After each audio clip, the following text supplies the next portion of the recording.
ઘોડીને પગમાં આપણે ધગધગતા અંગારા મૂકેલા છે અને ઘોડી ઊંઘી રહી છે કે ધર્મારીને પોતે આંખો બંધ છે એટલે એનો મતલબ એવો છે કે બહુ સારું એવું ફીલ કરી રહી છે, એને રાહત મળી રહી છે. કારણ કે પાણીમાં ચાલવાના લીધે ડાબા પોચા પડ્યા હોય, પગમાં તળી પડી હોય, જેના લીધે ધગધગતા અંગારામાં પણ પગ મૂકે અશ્વિન તો એને રાહતનો અહેસાસ થાય છે અને તેનાથી કોઈ તેને દાજ પગમાં પડતી નથી.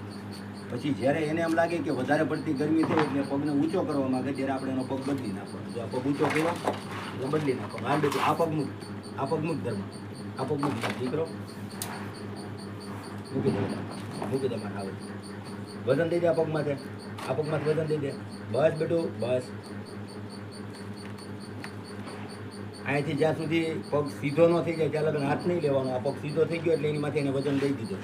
પગ જો અહીંયાથી આગળની સાઈડ વળેલો છે તો એનો મતલબ છે કે ઘોડીએ હજી પગ સ્ટેબલ કર્યો નથી. હવે પગ દઈ દીધો અને હવે તમે જોશો કે ઊંઘ છે નિરાશે, કારણ કે એને બહુ સુકૂન ફીલ થશે એકદમ.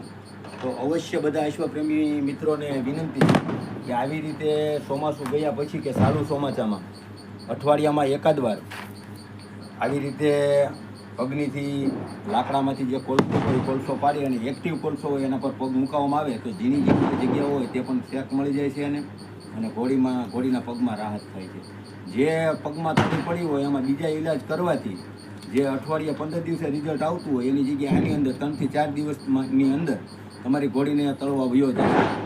તો આવી રીતે શેકવાનું. પછી કેરોસીન અથવા ટર્પેન્ટાઇન, અને ટર્પેન્ટાઇન ના મળે તો પછી ડીઝલ એ પગની અંદર પર ડે તમે જો ઘોડાને અશ્વને છૂટા મૂકતા હો તો પર ડે નાખી જ દેવાનું પગમાં, જેનાથી પાણી તેનાથી થોડુંક દૂરી રહે છે. અને બીજું એ થાય છે કે એને પાણી પગમાં લાગતું નથી. પગના જે નીચેના સ્નાયુઓ હોય, પૂતળી હોય, જીવાળા હોય એ બધા કડક થઈ જાય છે, જેને લીધે ગમે એવા પથરીલી જમીન હોય તો ઘોડાને કંઈ થતું નથી. પોતે નાખેથી પણ ફીલ કરી રહી છે કે આ છે શું કે જેની અંદર મને આનંદ આવી રહ્યો છે. જો એને દાજવાનો કોઈ પણ અહેસાસ થતો હોય તો ઘોડી આટલી બધી વાર સુધી અંદર ઊભી ના રહે. એટલે આ એકદમ સેફ વસ્તુ છે. જ્યારે એને ટેમ્પરેચર પડી જાય ત્યારે પાછી વહી જાય. બસ બેઠો બસમાં આવે જ આપી દો, મૂકી દો. અત્યારે જાતે જ તે પોતે, કારણ કે મેં તમને કીધું એમ સમજુ ઘોડી છે, બધી રીતનું બધું સમજે છે, ભાષા સમજે છે, વર્તન સમજે છે અને એને પોતે એ પણ સમજે છે કે એને કઈ જગ્યાએ શું જરૂર છે. ક્યારેક તો એવું બને કે ધર્મને કંઈક વાગ્યું હોય તો સામે છે ને સીધા દે મને વાગ્યું છે ને મારી ટ્રીટમેન્ટ કરો, જેવી રીતે આપણે ડૉક્ટર પાસે જઈએ એવી રીતે. કારણ કે હવે એ મને સમજે છે, હું એને સમજું છું. તો આવી રીતે એ જાતે જ પગ આપી રહી છે કે આ પગમાં મને તકલીફ છે થોડી ઘણી, આ પગને શેકી આપો.